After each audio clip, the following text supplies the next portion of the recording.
Bom, agora vem o meu desafio aqui, que é administrar esse tempo que nós temos, com uma quantidade enorme de perguntas, né, e abrindo a todos os participantes, Maria Lúcia, Ciro, Rigoto, Lara, a possibilidade que vocês também possam conversar um pouco diante das perguntas que estão sendo encaminhadas, né? Tem perguntas encaminhadas a todos vocês, eu obviamente vou encaminhar diretamente àquele que está sendo mencionado, e peço que, na sequência, a gente possa ir conversando, se entenderem que é adequado, só que sejamos breves na resposta para poder atender muita gente. Eu começo pela professora Maria Lúcia Fattorelli, que começou, inclusive, relembrando a existência do nióbio, né, que me lembra o Enéas Carneiro, na campanha, que falava sempre da questão do nióbio, e o professor Marco Polo, o engenheiro Marco Polo, no corredor ali também falava comigo sobre o assunto, e ele pergunta para a senhora justamente isso. Nós estamos agora no ciclo do nióbio, né, que tem 98% das reservas no Brasil. Por que não tem uma política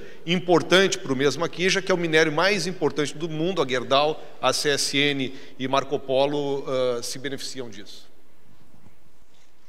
Ótima pergunta, eu faço a mesma pergunta. Por que não temos? Não é? É incrível. E eu concordo com o que o doutor Enéas falava.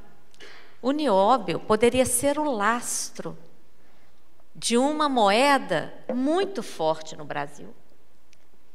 Poderíamos ter uma moeda aqui com lastro, o que não existe no mundo hoje. A começar pelo dólar, desde 1971, todo mundo deve se lembrar, naquele 15 de agosto, que o Nixon veio à televisão para avisar que não teria mais a paridade do dólar com o ouro.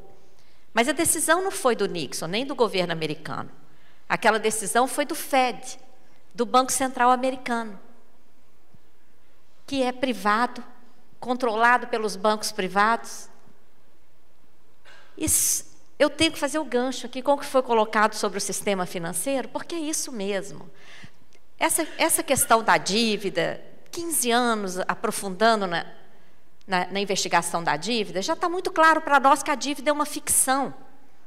Isso está mostrado aqui pelo andamento da dívida dos estados, que é um retrato de todos os estados. Gente, é um esquema. É um esquema para alimentar esse sistema financeiro que é privado em 99% dos casos. Desregulamentado, inclusive aqui no Brasil, viu? Você sabia que o MNI, o Manual de Normas e Instruções do Banco Central, já foi revogado? Não tem mais. Utiliza o sigilo bancário, utiliza paraísos fiscais, e já existe, assumidamente, inclusive pelo FMI, pelo Banco Mundial, o mercado das sombras, fora da contabilidade. E o vídeo Inside Job, o trabalho interno que o senhor mencionou, fala da produção de derivativos sobre derivativos sobre derivativos sem limite, que numa entrevista para a grande mídia norte-americana perguntaram para um economista, como? Até onde podem produzir derivativos? Qual foi a resposta do banqueiro? Coloque um espelho na frente do outro. Esse é o limite dos derivativos, infinito. Mas como é que a sociedade engole isso? A gente coloca um nome que impressiona, como swap, por exemplo. Né?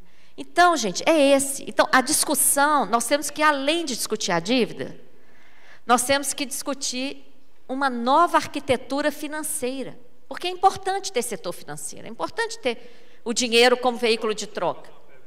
Só para provocar e, de fato, aprender. É possível ter isto nacionalmente?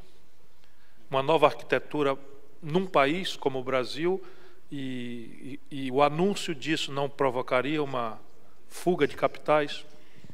Para não ter fuga de capitais, é só estabelecer controle de capitais. Se você tiver força para estabelecer uma arquitetura financeira aqui, você vai ter força para estabelecer controle de capitais, que, aliás, é uma coisa que a China avançou, porque colocou, quem quiser investir na China, investe. Mas tem que dizer quantos empregos vai gerar, no mínimo X anos vai ter que ficar lá, para sair de lá com lucro, vai pagar uma taxa abusiva, então vai acabar tendo que ficar lá. E o Brasil é signatário, desde 2007, de uma nova arquitetura financeira regional aqui na América Latina. 5 países já referendaram nos seus respectivos parlamentos e congressos. Aqui está engavetado, ninguém fala nisso, ninguém sabe disso, porque isso vai contra o processo que querem abafar a emancipação latino-americana, não é? Que seria tão importante, inclusive para estados como Rio Grande do Sul. Quanto à dívida aqui do Estado, deputado, já foi paga. O que os estados têm que fazer lá no CONFAS, o que o secretário de Fazenda tem que fazer no CONFAS, é declarar que a dívida já foi paga. Porque nós temos aqui juros, nós temos aqui ilegalidades. O que nós não podemos é continuar sacrificando a sociedade, fechar hospitais. Como é que pode supor uma coisa dessas? E para pagar uma dívida que já foi paga, é impossível isso. É preciso recalcular, sem juros, porque o mesmo princípio que proíbe a cobrança de tributo entre entes federados, tem que proibir cobrança de juros. Um ente federado não pode tirar vantagem do outro, seja para cobrar tributo, seja para cobrar juros, é a mesma coisa. Porque quem mora em Porto Alegre, mora no Rio Grande do Sul e mora no Brasil. Se quem mora em Porto Alegre está pagando para a União, está pagando para ele. Que cobrança esdrúxula é essa? Não é? Então, essa dívida já foi paga, os estados têm direito à restituição, e a União vai ter que rever também a sua dívida federal, como a gente mostrou aqui. Não tinha uma coisa entre os entes federados que chamava solidariedade? Assim, é o federalismo, é o respeito ao federalismo. Essa distribuição, União, Estados e Municípios, é meramente organizativa, porque na prática todo mundo sabe que ela não existe. Mas vamos ouvir. Nós respondemos a primeira pergunta, chegaram umas 4, 5 ao longo do caminho, né? E recebi um WhatsApp, achei que estava furando a fila, presidente, né? O presidente do SENGE, só está avisando ao deputado Lara que o SENGE, a todos vocês, né? O SENGE ajuizou uma ação contra o governo para abrir o Fundopem, né? Abrir caixa preta do Fundopem, o SENGE e mais 4 entidades, e que está convidando aí outras entidades também a se juntar nesse processo. Eu maldosamente estava achando que o presidente Alexandre Vollmer estava furando a fila das perguntas, né? Não deixei. Eu vou juntar 2 aqui, que são direcionadas ao ministro Ciro Gomes e dizem respeito ao mesmo tema, Michel Temer, né? Michel Temer de antes, agora e do futuro, uma interrogação, e uma outra que o Renato pergunta, caso o golpe seja vitorioso, o presidente Temer terá melhores condições para superar a crise econômica? Eu quero ser delicado e às vezes a minha opinião é um pouco descuidado, mas eu agora estou sentado e aí o sangue fica mais acomodado. Eu não tenho percepções simplórias da vida brasileira, eu não tenho mais direito de fazer isso. Então eu queria dizer com muita segurança, e sei muito bem de novo o que eu estou falando, e creio que isso não é jactância, é porque o discurso sem exemplo no Brasil já não vale mais nada, que há vários PMDBs, como há vários PTs, há vários PSDBs, nenhum deles é intrinsecamente mau, nenhum deles é intrinsecamente bom, e o que lamento no Brasil é a prevalência dos safados sobre os decentes. Então eu, por exemplo, teria muito orgulho, sempre tenho orgulho de dizer para os meus filhos que eu sou amigo desse grande brasileiro que está aqui ao meu lado, o governador Germano Rigoto, que talvez tenha pago, como eu prefiro pagar também, um sacrifício imenso para se manter reto, respeitado e coerente, como sempre foi, ainda mais jovem e maratonista, que eu já não sou mais, né? Então tem muita gente, por exemplo, aqui está na ausência, mas você tem, como é que chama? Eu quero dizer que eu teria muito orgulho, tenho orgulho de dizer que fui colega desse grande gaúcho, Henrique Fontana, do PT, né? Então, como tem o do Tasso Genro, e eu conheço. Aí, então, para ser delicado, eu jamais seria indelicado com esse amigo aqui. Dito isso, infelizmente, a condição física brasileira é como nós mais ou menos perfilhamos aqui. O Brasil tem uma interdição internacional muito grave nesse momento. O Brasil tem uma interdição local a partir do dado que está aí. Diz-se ao Brasil, como se fora dogma de ciência, e isso tudo foi uma coisa muito precária que o Fernando Henrique operou na sequência da desvalorização do câmbio em 99, no começo do ano, E ele chamou o Armínio Fraga, e o Armínio Fraga estava vindo com a cabeça fresquinha de Chicago, operando com o George Soros, e trouxe 3 ferramentas. E a ferramenta basicamente é o seguinte: vamos introduzir isso aqui como variáveis que sinalizem para que não há uma anarquia no país, e a partir deste conjunto inteligível de ferramentas, nós vamos ir arrumando a coisa. E como tudo no Brasil, isto que era uma coisa precária para dar um sinal para o mercado, virou dogma de fé e agora gravemente legitimado por 3 mandatos do PT. Como eles lá em São Paulo acham que a vida se resume a PT e PSDB, nós brasileiros pagamos esse pato, né, de não ter nada com isso. Então, estou me referindo a como é que você encara as contas públicas, superávit primário, ponto. Superávit primário anunciado ex ante, pouco importa se o país entra numa epidemia ou se o país eventualmente entra numa guerra, para falar em teoria, como isso não é sustentável, em tese, né? Se você entrar numa guerra, alguém imagina aqui que o Roosevelt fez conta de quanto custaria o esforço de guerra norte-americano, recalcitrantemente adiado para desespero do Winston Churchill lá na Segunda Guerra Mundial? Não fez essa conta, porque o superávit primário é um valor, não é nem superávit, é sanidade fiscal, é um valor. Mas repare bem, é mesmo sanidade fiscal apurar as coisas por ano fiscal, 1º de janeiro, 31 de dezembro? 2 exemplos práticos muito contundentes. Eu sou ex-prefeito, ex-governador, enfim, não sou poeta, não tenho mais direito de jogar a conversa fora. Se você faz a manutenção preventiva de 1 quilômetro de estrada, custa entre 12 e 15 mil dólares a manutenção de 1 quilômetro de estrada preventiva.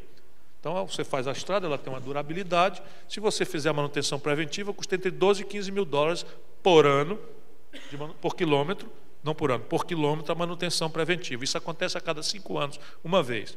Se eu não faço a manutenção preventiva de 15 mil dólares por ano, quer dizer, por ciclos de 5 anos, em 20 anos essa estrada estará destruída e custará, além das mortes e o custo de frete ser 4 vezes o custo rodoviário brasileiro mais caro do que o nosso competidor internacional. Vocês do Rio Grande do Sul tem uma importância muito grave a questão do frete rodoviário para vocês, seja recebendo do Mato Grosso, do Centro-Oeste para Rio Grande, ou aqui mais um Paraná, Paranaguá, enfim, ou para vocês escoarem sua produção em direção à Argentina, ao Uruguai, ao Paraguai, vocês usam essencialmente, dado que não temos mais marinha mercante, o frete rodoviário. Pois bem, destruído tudo isso, já com todos os custos e ineficiências, custa 250 mil dólares recuperar 1 quilômetro de estrada.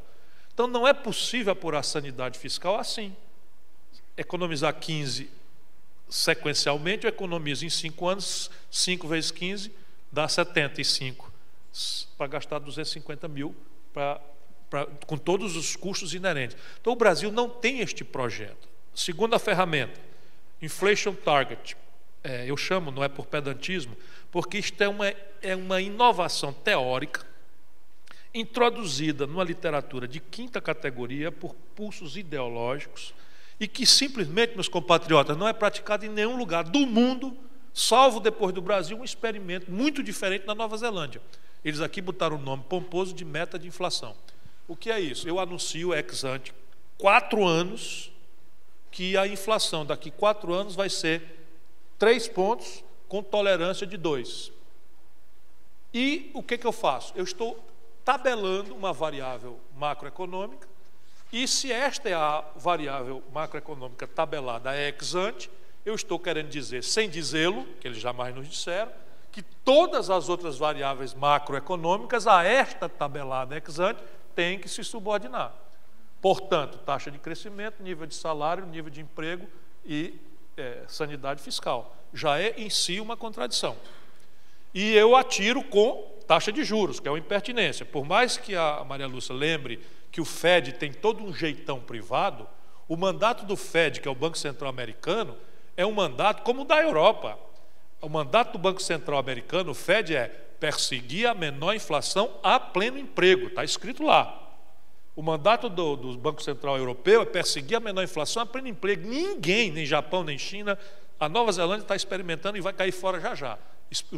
Usa esse tal Inflation Target, que aqui toma o nome de meta de inflação.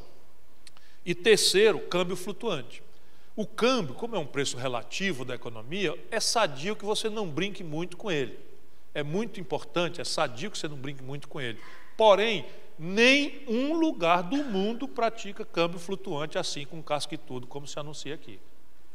Para o mal ou para o bem. Repare bem, a Dilma, o Lula, sei lá quem, manipularam o câmbio para fins eleitorais, o Fernando Henrique manipulou o câmbio para fins eleitorais e deu no mesmo filme.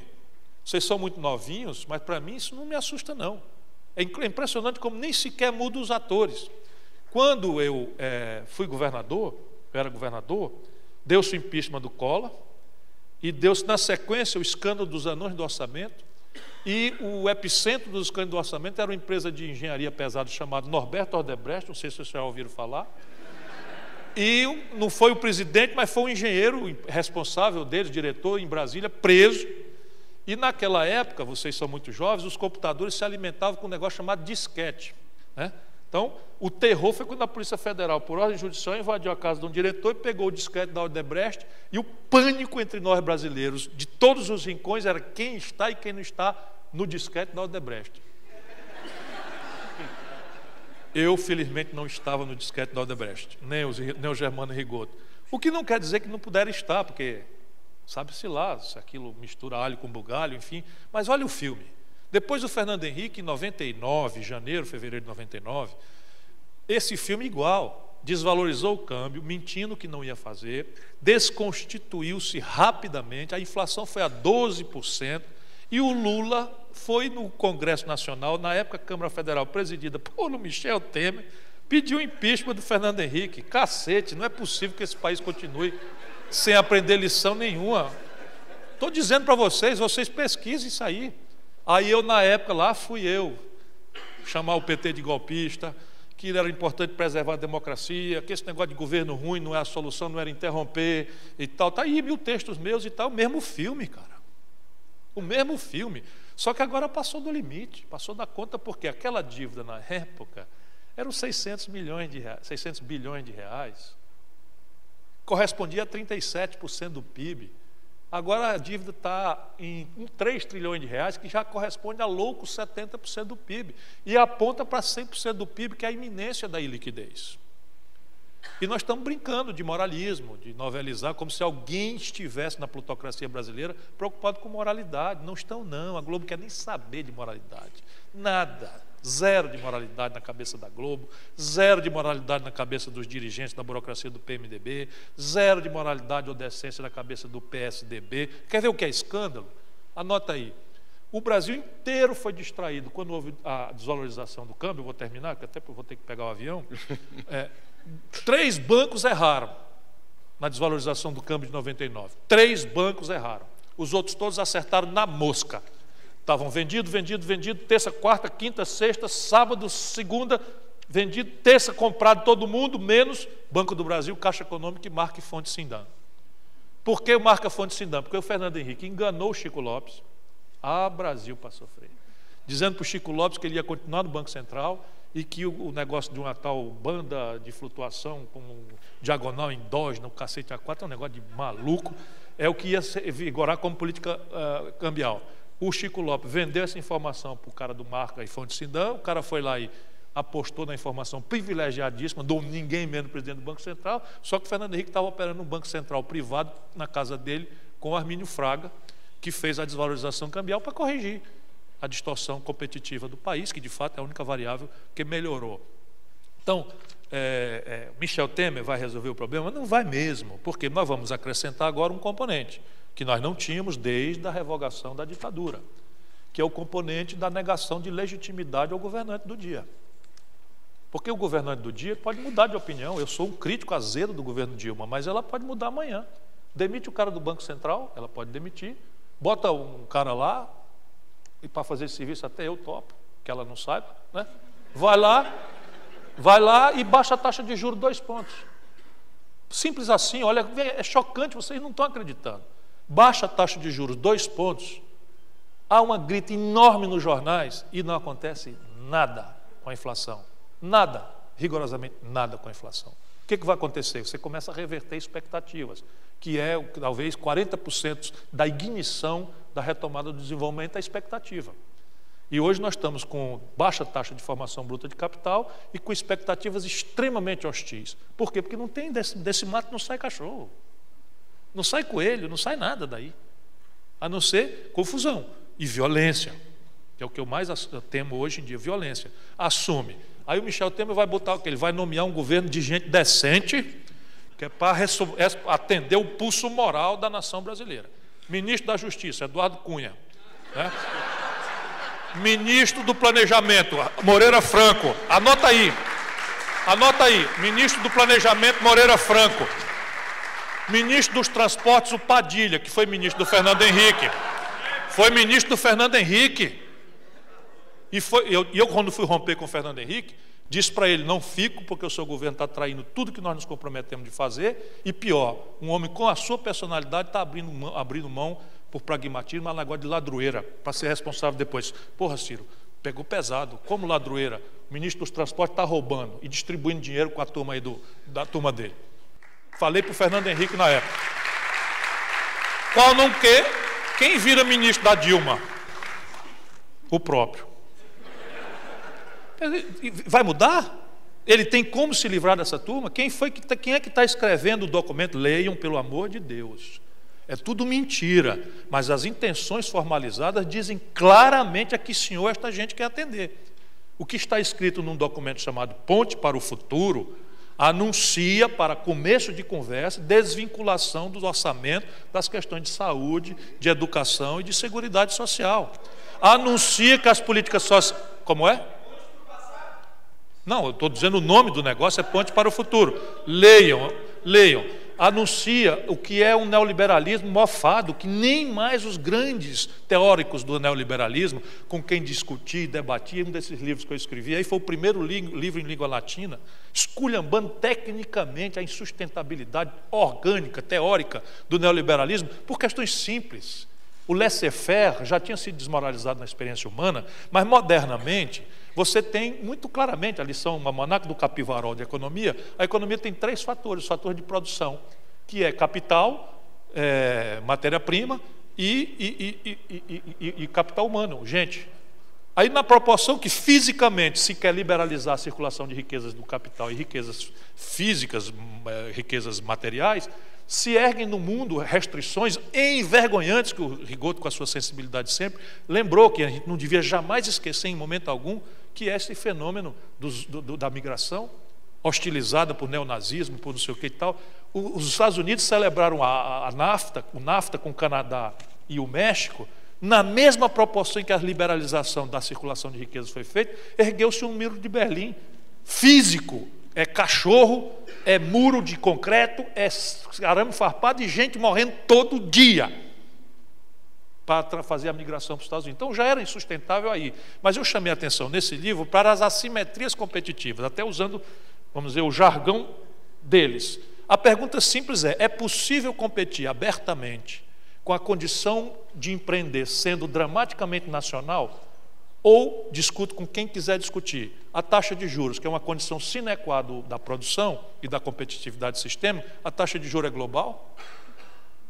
É tão fácil de responder. Hoje o juro é negativo no Japão, na China, na Europa e nos Estados Unidos. Se você tomar $1.000 emprestado, não, exatamente, essa invenção é que nem jabuticaba, correção monetária, mas não existe mais. Agora é a taxa de juros que faz essa tarefa, mostrando de novo seu brilho no seu trabalho. Mas repare bem, a taxa de juros é uma variável da sanidade fiscal, que é uma questão de país a país. Depois você tem uma outra questão, escala. Gente querida, pelo amor de Deus, vamos botar a mão na cabeça e ajudar nosso povo a entender. Uma das características graves da China é a escala. A China tem uma fábrica têxtil que produz 1 bilhão de camisetas ou de calça jeans por mês. O custo de produção, com seus custos fixos relativizados a nada, mais a lucratividade reduzida a fração de centavo, faz com que, e vou repetir, invariavelmente este bem produzido com as características chinesas, ou serviço, vale também, o preço final é mais barato do que custa produzir como nós brasileiros fazemos. Simples assim. A calça jeans hoje chega, por questão de escala, na Sulanca de Caruaru, que é um cluster completamente de informalidade, já não tem tributo, todas essas baboseiras que o empresariado considera relevantes, não tem tributo, não tem cargo previdenciário, não tem carteira assinada, não tem negócio de ambiente, zero. Pois bem, a calça chinesa chega mais barato lá em Caruaru do que produzir lá sem Estado. Por quê? Porque tem esse fator de financiamento e escala. Terceiro fator, tecnologia. Tecnologia não é um domínio global. Nunca foi. Crescentemente jamais será. O Brasil é um de 8 países do mundo que sabe montar um avião. Repare que eu falei montar um avião, não falei produzir um avião. O Brasil só tem 8 países do mundo que sabem montar um avião. Um belo dia, concretudes. A Venezuela, nos devaneios maluquetes lá do Chaves, resolveu fazer uma encomenda de 16 aviões supertucanos brasileiros, que é um belo de um avião de treinamento no Brasil, mas que tem um desempenho interessante lá no escaramuça que eles tiveram com o Peru. Lá coisa. Resolveu comprar os 16 aviões. Saiu no Wall Street Journal a notícia que as ações da Embraer subiram 18%, a Embraer fez uma chamada de 600 garotos brilhantes para trabalhar, porque recebeu essa grande encomenda, etc, etc. No dia seguinte, o embargo americano. Não vende. Por quê? Porque lá num pedacinho do avião, que eles chamam de aviônica, lá um daqueles palitinhos ali, aquelas coisas que mexem ali dentro, ou que acende, é domínio sensível, só produzido nos Estados Unidos. Só que com aquele negócio o avião voa. Sem aquele negócio o avião serve para amarrar jumento, pendurar paletó. E nós não podemos vender os nossos aviões, as ações despencaram 25%, os 600 garotos não foram mais contratados, e a gente fica aqui bancando o pato, replicando a ideologia dos outros, que não interessa para o nosso interesse. Então, esse cidadão vai afundar o Brasil, porque os problemas são esses, e agora ele vai para lá, por exemplo, eu vou dizer, este governo é ilegítimo. Eu não farei o que a direita brasileira tem feito hoje, que não pago mais imposto, porque eu pago imposto para o Estado brasileiro. Mas eu vou continuar pagando meus impostos. Mas aonde eu puder dizer que eu não reconheço a autoridade de um governo que está se constituindo pelo golpe, eu vou dizer. Se eu represento muita coisa, eu não represento, não sei.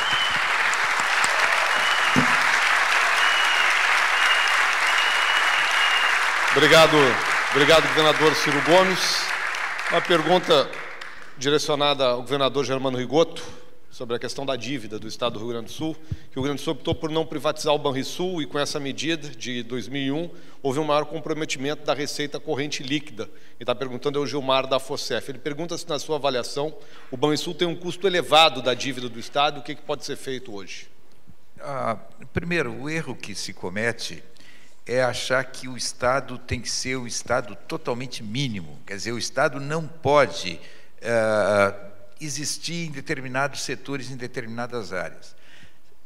Eu acho que o Banco do Brasil, a Caixa Econômica Federal, o BNDES, o próprio Banrisul, que tem o comando do Banco Central, e é bom que se diga, a partir do PROER e do PROES, Ciro, nós começamos a ter uma regulação do sistema financeiro e um saneamento do sistema financeiro estatal e privado. Quer dizer, realmente a regulação ela tem que avançar mais, mas ela está muito mais avançada do que a regulação, o controle que existe nos Estados Unidos e na Europa. Se nós pegarmos o que acontece com os bancos estatais eles têm que ser um braço que os governos têm para implementar suas políticas de desenvolvimento. E mais, o banco estatal ele tem que ser regulador de mercado. O Banco Estatal, se nós não tivéssemos Banco Estatal, não tivéssemos Banco do Brasil, não tivéssemos Caixa Econômica Federal, não tivéssemos BNDES, eu não tenho dúvida que a crise de 2008 teria nos atingido de uma forma absurda. Quando faltou com a quebra do Lehman Brothers, simplesmente perda de confiança no sistema financeiro. Foi no mundo inteiro, chegou no Brasil. O que faz o sistema financeiro privado no momento de uma crise? Puxa o freio e não tem irrigação de crédito no mercado. O que fez o governo federal? Ele tinha o que outros governos não tinham. Ele tinha um Banco do Brasil, ele tinha uma Caixa Econômica Federal e ele tinha um BNDES para irrigar o mercado de crédito.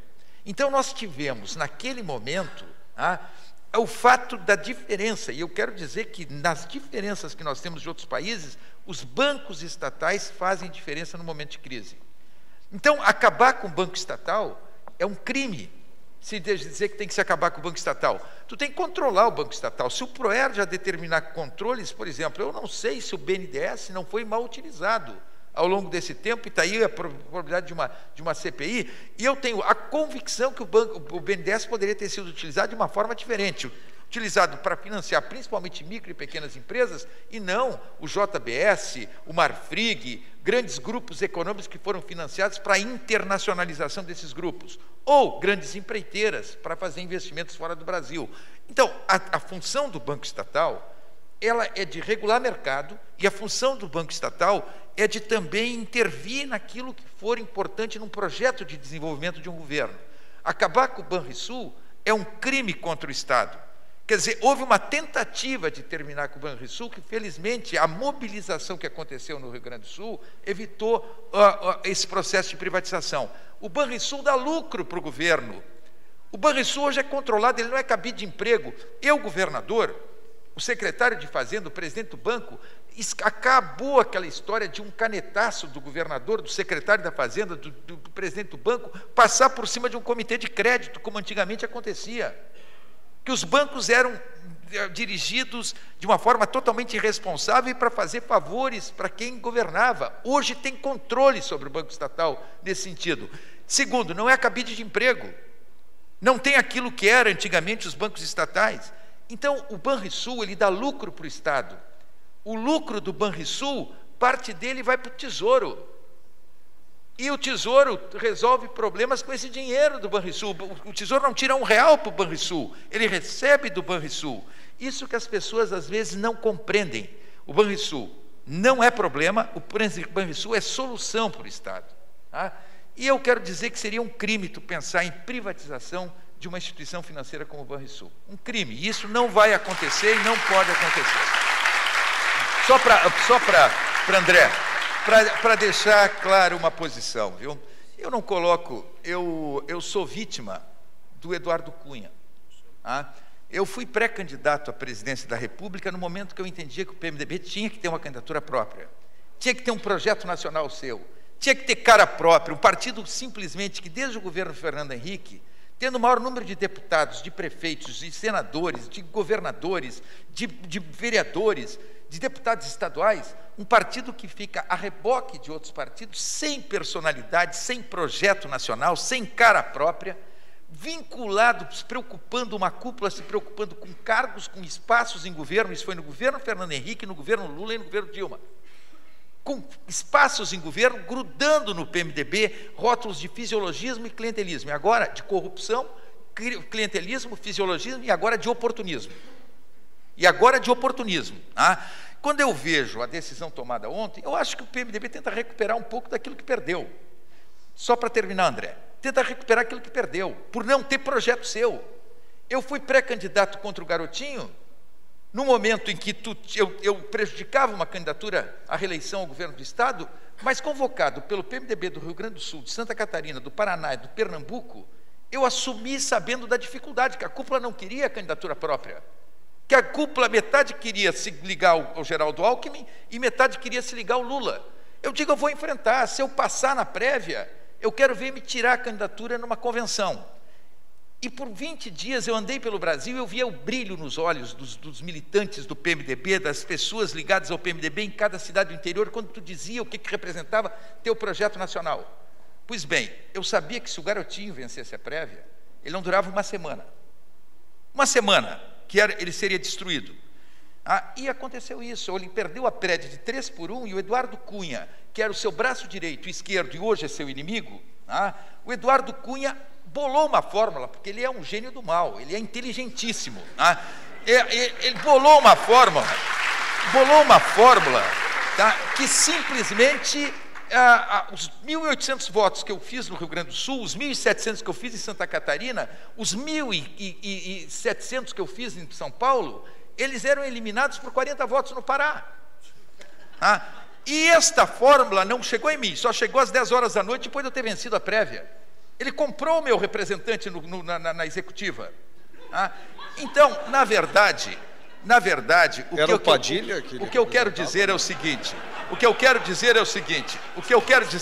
só para completar, eu vejo que o Brasil vive uma situação em que o PMDB poderia ser, efetivamente, nesse momento, uma alternativa, se as coisas acontecessem, porque o problema que nós estamos vivendo é um problema de um governo que perdeu muito credibilidade pelas razões que o Ciro diz. O Ciro diz, eu sou defensor da Constituição, mas eu não posso aceitar erros que foram cometidos. Isso está claro. E o governo perdeu muita força para governar. Talvez a presidente pudesse tomar uma decisão, ela, pessoal, tá, de encaminhar uma eleição nova, direta, para todos os cargos, para presidente, para vice-presidente, para o Congresso Nacional, tá? Porque não vai pensar que o Congresso Nacional, nesse momento, se salva dessa situação. Mas todo mundo tá? teria que renunciar junto. Então, né? esta seria uma solução que poderíamos ter, que seria menos traumática nesse momento. Agora, infelizmente, quando eu vejo a forma como foi conduzido o processo ontem, me dá uma tristeza enorme. Porque tu vê o seguinte, um processo que se tu discute, olha, o PMDB pode ter a solução, o PMDB está descontente com o governo porque não participa do núcleo duro, o vice-presidente está reclamando que não é ouvido, mas não, o PMDB sai do governo e se grita, Temer presidente. Então isto passa uma coisa de oportunismo que põe por terra qualquer que seja a vontade de efetivamente mudar. E faz isso que o Ciro está dizendo. Cria uma situação de um governo que vai assumir com muita gente com ódio, com rancor e com muita má vontade com relação ao governo, que vai dificultar muito as suas ações. Então a condução, infelizmente, no Brasil, tem sido muito errada, muito equivocada e não ajuda nada que se encontre um caminho para o futuro. Governador Rigoto, obrigado. Eu estava tentando lhe interromper porque eu preciso liberar o ministro Ciro Gomes, que tem que ir para o eu vou pedir desculpa porque eu tenho que pegar aeroporto. O meu jatão, né? Porque tu manda de jatinho, eu ando no jatão da Gol e ele não me espera, infelizmente. Então, vejam como não é palavra de sobremesa aquela que eu digo. Eis aqui um patriota que merece o carinho e o respeito de todos nós. E obrigado a vocês, Alexandre. Abraço a todos os engenheiros aí. Estou às ordens para voltar aí na luta. Maria Lúcia, vamos seguir lutando. Nós continuamos no painel aqui, só despedir. Bom, nós vamos seguir aqui com perguntas que estão sendo encaminhadas. Agradeço ao ministro Ciro Gomes, aos que o acompanham aqui também. Tem uma pergunta, deputado Lara, que vem encaminhada ao senhor, sobre o CARF e o TARF, se não acha que deveria acabar, pois se o contribuinte perde e pode rediscutir tudo na justiça, se não poderia ser feito dessa forma também, que parece contraproducente. Não, exatamente. Essa lei foi criada, esse órgão foi criado na década de 50. Reformulado em 59, reformulado em 73. E, recentemente, não são dados do Tribunal de Contas, mas são dados do próprio dirigente do TARF, que mais de 90% dos processos dão ganho de causa ao Estado. Bom, se é que mais de 90% dão ganho de causa ao Estado, nós temos quase que 100% dos processos entrando na Justiça, se é que isso procede. Eu vou esperar a auditoria que o Tribunal de Contas, depois de 7 anos, conseguiu fazer, entrou agora, a partir do final do ano passado, fazer auditoria nesse órgão. Então, a pergunta é essa, muito bem colocada. Se há uma enorme demanda na Justiça, que tem regras claras, que tem regras de nomeação claras. O Rafael Colomberg, que é procurador da Fazenda Nacional, que está encaminhando. Bom, mas então eu acho que o cara que está falando isso sabe tudo disso e exatamente eu não vejo para que esse órgão no Estado, a não ser para deixar nuvens, deixar fumaças, deixar cheiros de coisas que, né, juízes são nomeados sem precisar ser juiz. Quer dizer, é o único lugar onde há juiz que não é juiz. Então, para mim, não podia extinguir o TARF. Eu acho que nós faríamos um grande serviço para a transparência pública estadual e nacional. Professora Maria Lúcia, o André Gomide, do Mob Cidade, está perguntando, aproveitando o gancho sobre a exposição da dívida, se a senhora poderia falar um pouco sobre o real início da dívida pública em 1971, diz ele, com o fim da paridade do dólar e do ouro. Sim, nós investigamos esse período da década de 70, por ocasião da CPI da dívida. Porque esse período, por ser exatamente o período ditatorial, nós não tínhamos acesso a informação alguma, né? Então, na época da CPI, nós conseguimos aprovar requerimentos de informações da CPI, dirigidos ao Ministério da Fazenda e Banco Central, pedindo cópia de todos os contratos que justificassem aquele aumento, a dívida saiu de 5 bilhões em 70 para quase 80 bilhões em 1980. Nós pedimos os contratos, porque em muitos livros de história, esse crescimento é explicado como a dívida do milagre econômico, a dívida dos investimentos, infraestrutura e etc. Pois bem, compilando todos os contratos que foram encaminhados à CPI pelos órgãos oficiais, todos considerando o valor total dos contratos, aquele valor justifica menos de 20% do crescimento do saldo da dívida. Menos de 20%. E o que são os outros 82%? Alguns livros, nós tivemos que recorrer a alguns livros, porque nem o Banco Central, nem o Ministério da Fazenda responderam a outros requerimentos. Disseram que os sistemas já não existiam mais e que até que alguns controles tinham sido feitos manualmente, não tinham sido guardados. Mas nós descobrimos, pesquisando livros do Davidoff e outros autores, que na época tiveram acesso às planilhas do Banco Central e publicaram essas planilhas nos seus livros. Em 1972, 75% da dívida externa federal era privada. E quem é que tinha acesso à dívida externa naquela época? Eram os bancos mesmo. E as multinacionais instaladas aqui. Depois, com a alta dos juros, toda essa dívida privada foi transformada em dívida pública, a cargo do Banco Central, a partir da entrada do FMI, porque o FMI entrou aqui em 83, logo depois da alta unilateral dos juros, que nenhum país reclamou, deveriam ter reclamado, porque mudaram-se as circunstâncias, nenhum país reclamou. Em 83, o Banco Central assume a dívida por imposição do FMI. São vários contratos feitos na década de 80, transformando toda aquela dívida anterior em dívida do Banco Central. Em 1992, há a tal suspeita de prescrição dessa dívida com bancos internacionais, um fato gravíssimo. Gravíssimo que até hoje não foi ainda devidamente apurado. No Equador, que nós conseguimos realizar uma auditoria com o apoio do presidente da República, nós encontramos o contrato de renúncia. E foi isso que respaldou o ato soberano do Rafael Correia. Aqui há menção ao contrato de renúncia em alguns documentos. E isso foi ignorado.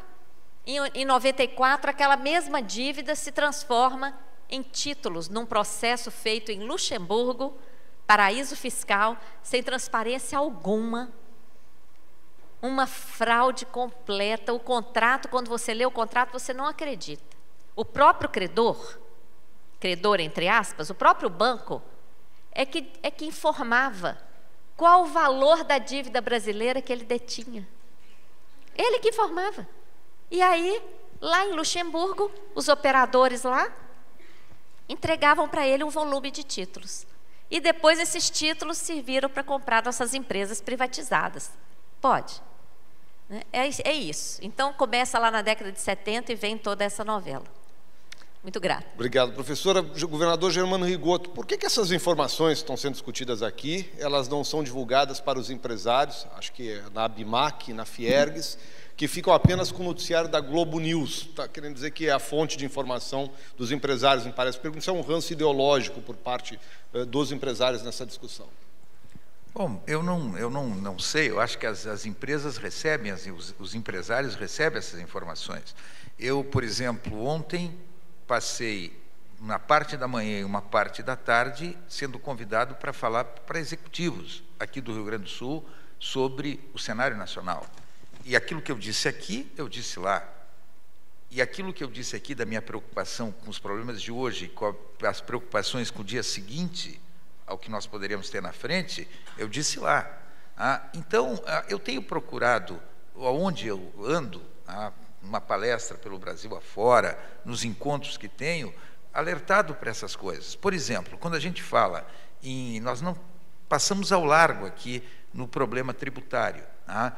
Mas o deputado Lara falou, e eu quero cumprimentar o Ciro, nosso Simone, que está aqui, nosso deputado Ciro Simone.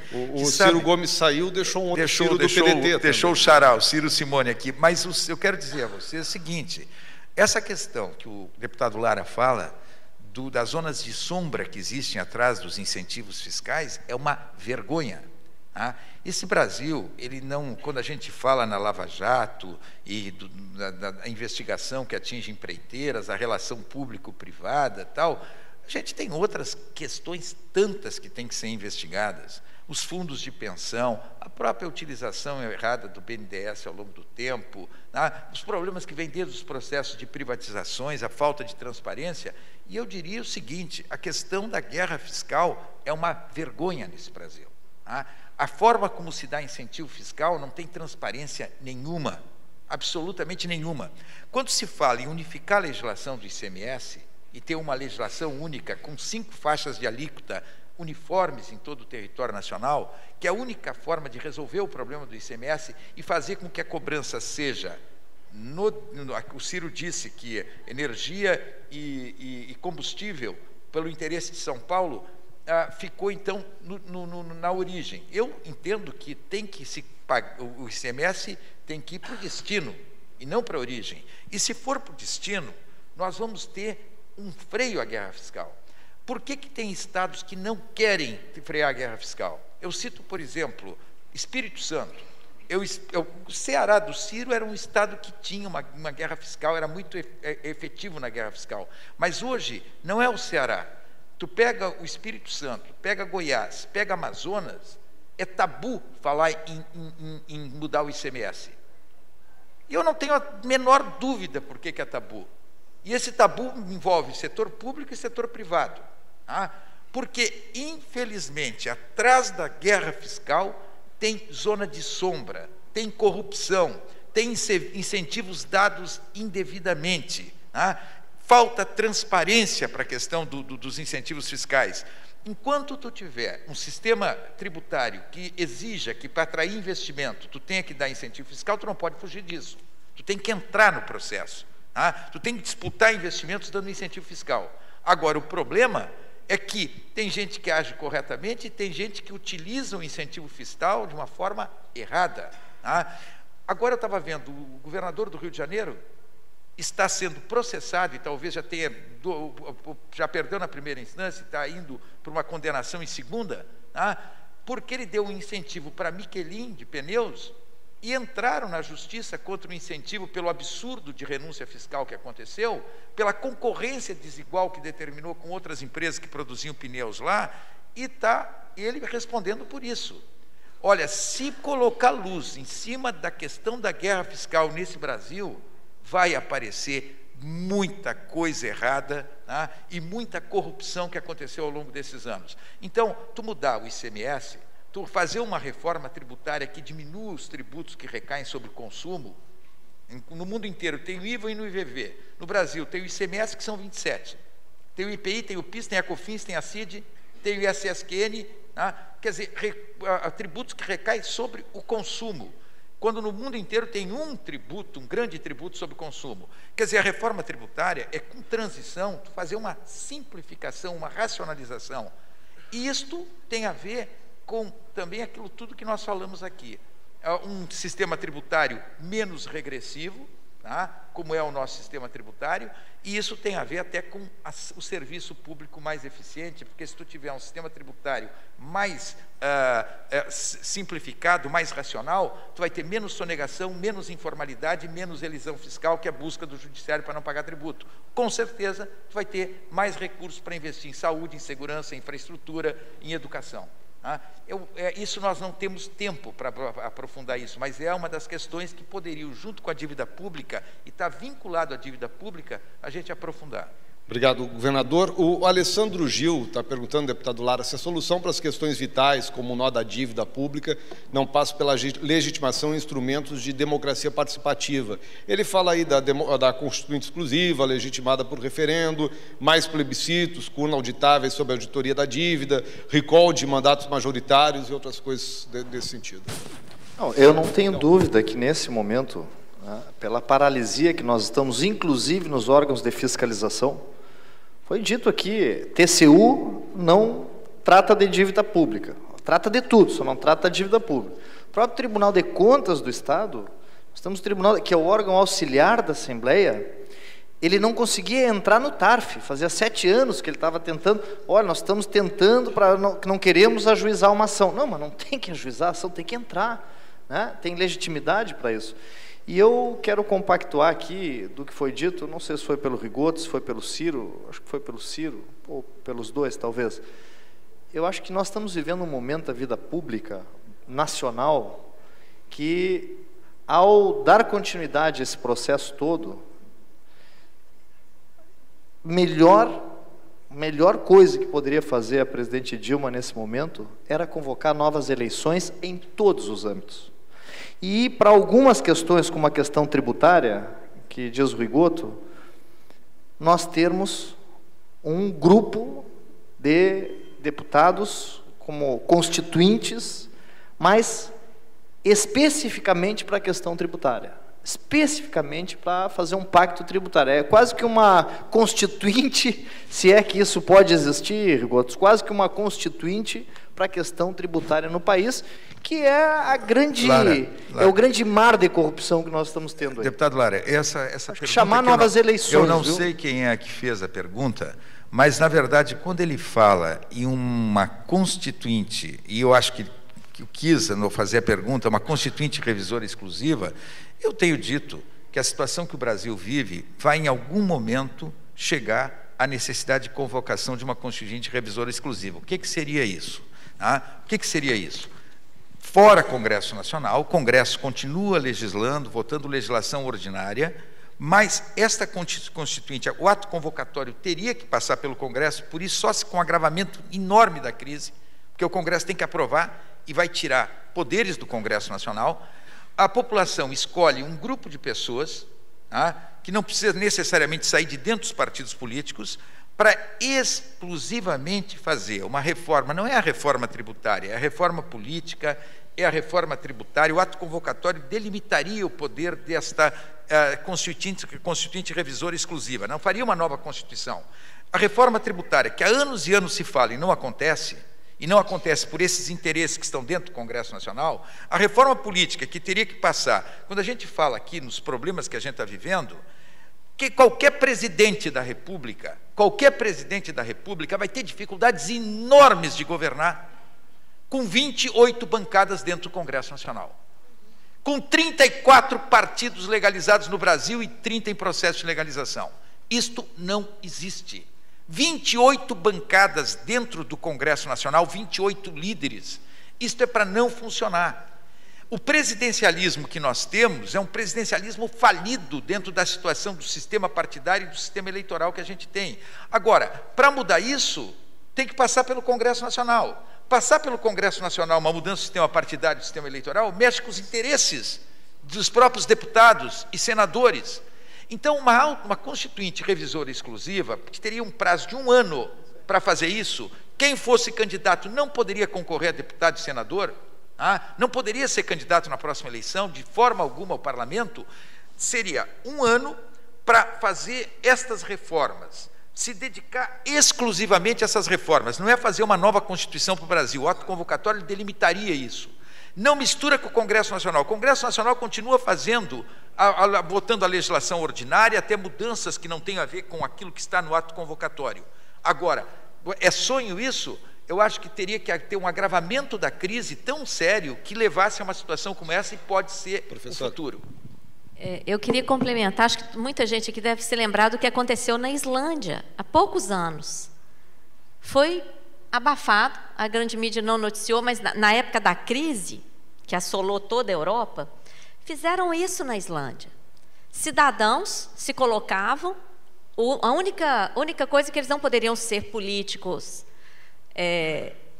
não poderiam estar ocupando cargos políticos, eles teriam que ter o apoio de pelo menos 30 cidadãos, e fizeram uma constituinte cidadã para debater principalmente a questão da dívida que estava sendo imposta. E toda essa mobilização foi porque a dívida para salvar os bancos lá era tão pesada que eles dividiram pelo número de habitantes e cada um ia ter que pagar a dívida, como se hoje pegasse aqui a dívida do estado do Rio Grande do Sul e dividisse, e todo mundo tivesse que pagar do seu bolso. Isso levantou a sociedade e eles fizeram exatamente essa constituinte. Chegaram à conclusão de que a dívida não tinha que ser paga, que era uma dívida que não era pública, era uma dívida de bancos. Se rebelaram, não pagaram, expulsaram o FMI de lá e o Banco Mundial, processaram banqueiros, os banqueiros foram para a cadeia lá. Tem um vídeo que depois eu posso socializar aqui com a organização do evento, é um vídeo curto, de menos de 10 minutos, que mostra toda essa situação, mas a grande chave foi a participação da sociedade civil independente. Professora, na verdade a Islândia quebrou total, o país quebrou da noite para o dia, e hoje a Islândia é um dos países que tem qualidade de vida, está com uma situação totalmente resolvida, tá certo? É um país muito pequeno, mas teve esta solução. Professora Fattorelli, uma revelação aqui diante do que quem são os dealers? Boa pergunta. São 12 membros, eles variam de 6 em 6 meses, sai uma portaria, Banco Central, Secretaria do Tesouro e nomeia.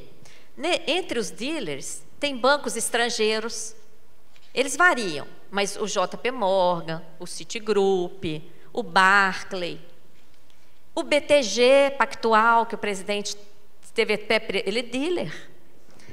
E os outros bancos. Tem, inclusive, corretoras. Tem uma que chama atenção, a Renascença. Vocês já ouviram falar de uma distribuidora de valores, Renascença? Ela está sempre lá.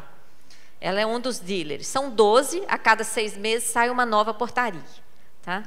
E tem, inclusive, um grupo de estudantes da Universidade Federal do Rio de Janeiro que está fazendo exatamente um trabalho sobre essa questão, essa pesquisa dos dealers nos últimos anos, desde que começaram a ser divulgados. Em breve a gente vai divulgar esse estudo que eles estão fazendo. Bom, tem uma pergunta aqui que vinha dirigida aos governadores, faço de uma maneira geral. Se os senhores são a favor do financiamento público para a campanha política? Eu não sei se o financiamento público é o melhor caminho, que o financiamento público por si só acabe com Caixa 2. Agora, o que não pode continuar é o financiamento como está. O financiamento como está é que está dando origem a todo esse quadro que a gente está vivendo, e que está num processo de investigação. Tem a ver com o financiamento de campanhas eleitorais. Então, eu não sei se aquilo que vai acontecer na eleição desse ano vai ser solução, eu acho que vai ser um problema, porque tu não tem nem o financiamento público e tu não tem mais o financiamento privado. Tu vai ter apenas a contribuição de pessoas físicas, não pode ter mais contribuição de empresas. Eu acho que o financiamento empresarial já ficou claro que tem que ser extinto. Agora, o fato de ter nesta eleição um teste com um novo tipo de financiamento de pessoa física, que nós não temos tradição, não temos cultura de pessoa física pegar e simplesmente apoiar candidaturas, ajudar candidaturas, a gente vai ter que ver, a partir dessa eleição, qual a alternativa que nós vamos ter, acabando com o financiamento empresarial e não deixando o financiamento só público, como alguns querem.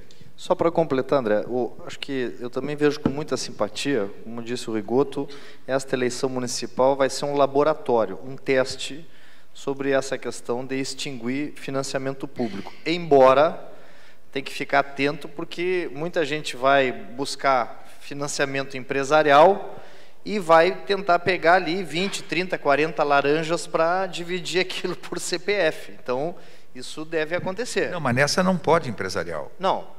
Nessa não tem como. Mas isso é declaração do Ministério Público Federal, que é o ministério que cuida das contas eleitorais. A tentativa de fraude vai ser pegar o dinheiro de empresários e para poder lavar com laranjas ali na frente. Mas isso...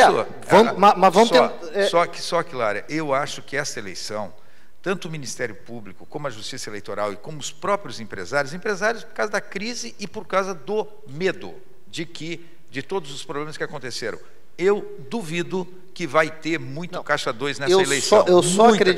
Eu só acredito à medida que forem aprovadas essas medidas que o Ministério Público Federal levou ao Congresso agora com 2 milhões de assinaturas, transformando Caixa 2 e corrupção em crime hediondo. A partir daí, a pena aumenta e aí o pessoal realmente, empresário, não vai querer se complicar, e muito menos candidato.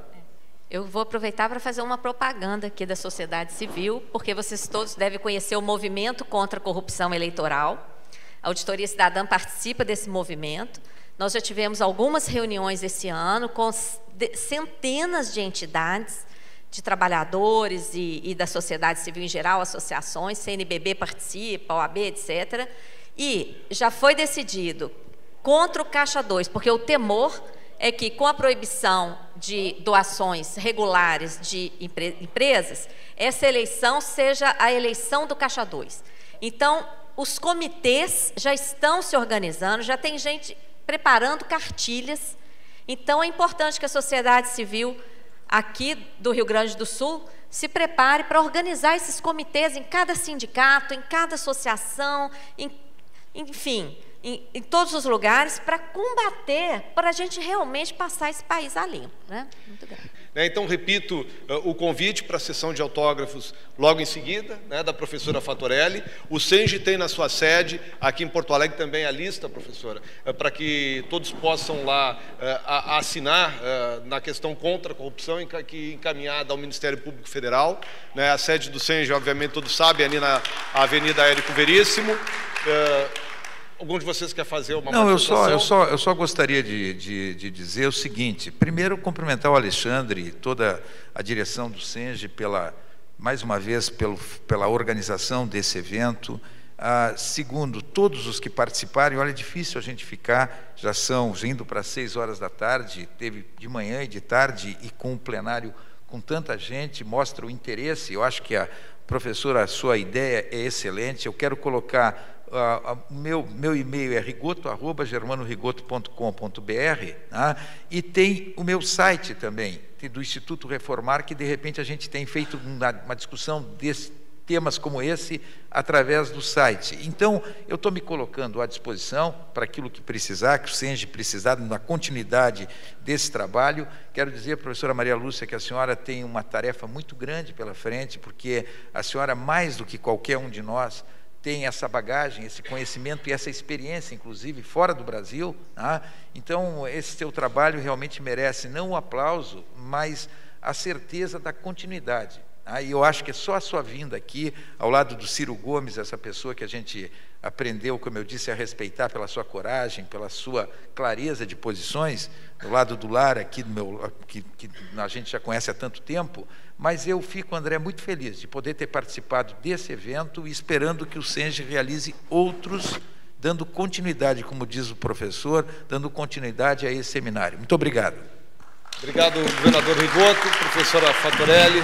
André, quero só fazer um convite, se me permite, 1 minuto. Também agradecer ao Alexandre e tal, que já nominei, mas, professora, gostaria de publicamente lhe convidar a ajustar uma agenda para que a senhora possa nos orientar, nos ajudar nesse trabalho que a Comissão de Finanças está fazendo sobre a auditagem da dívida do Estado do Rio Grande do Sul e esse trabalho que nós estamos começando sobre a revisão dos incentivos fiscais aqui no Estado. Então, eu gostaria que a senhora comparecesse até a Comissão de Finanças da Assembleia Legislativa para nos ajudar a montar esse grupo de trabalho que já está operando nesse sentido lá na Assembleia. Publicamente... quero dizer que aceito e que pode marcar para amanhã cedo. Porque nós temos pessoas aqui no Rio Grande do Sul que são já atuantes da Auditoria Cidadã, em quem eu confio plenamente, e que nós vamos juntos fazer, e podendo regressar aqui, né, conte comigo também, pessoalmente, mas nós temos um time aqui de primeiríssima, viu, que já está fazendo esse trabalho, e Eu não poderia deixar de agradecer também ao SENGE, toda a equipe do SENGE, todas as entidades apoiadoras, e não poderia terminar sem lembrar de uma coisa, já que nós estamos aqui no Rio Grande do Sul. A primeira auditoria oficial feita aqui no Brasil foi feita por Getúlio Vargas. Em 1931, ele era presidente da República, e naquela época era o presidente da República que autorizava as remessas ao exterior.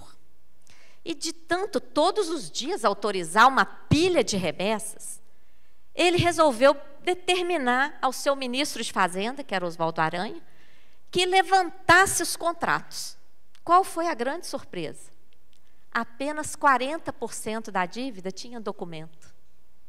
Ele pôde cancelar grande parte da dívida, grande parte do fluxo de pagamentos. Ele articulou outros países latinos. Ninguém fala nisso. Alguns livros tratam disso como esquema Vargas.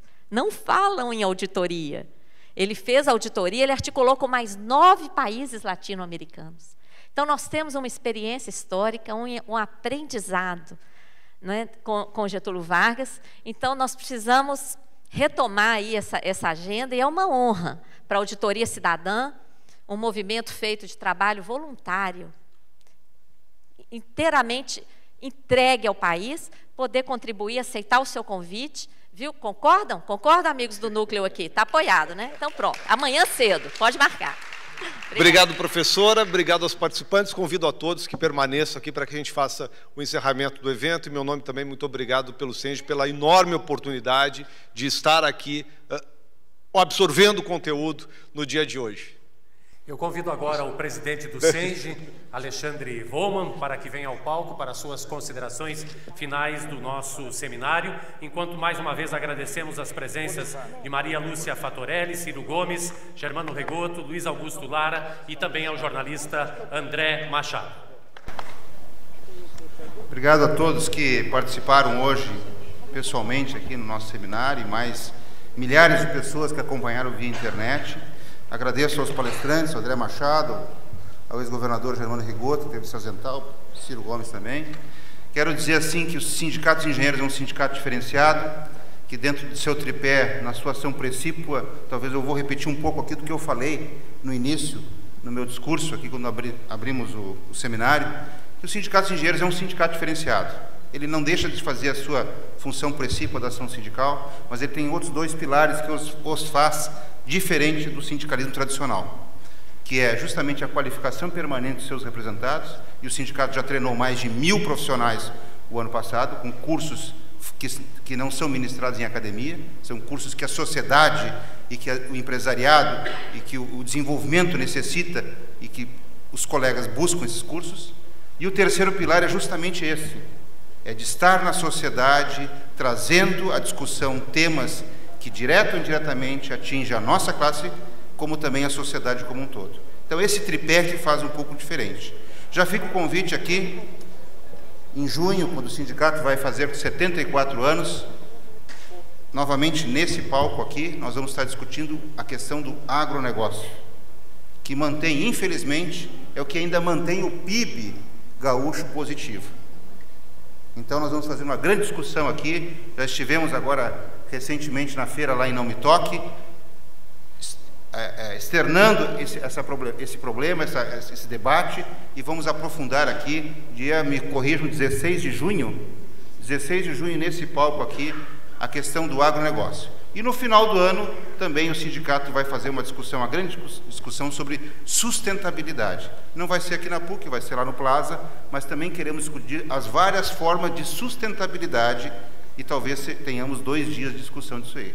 Então, nesse aspecto, eu acho que o sindicato está contribuindo para a sociedade e está contribuindo para a engenharia no país e no Rio Grande do Sul. Muito obrigado.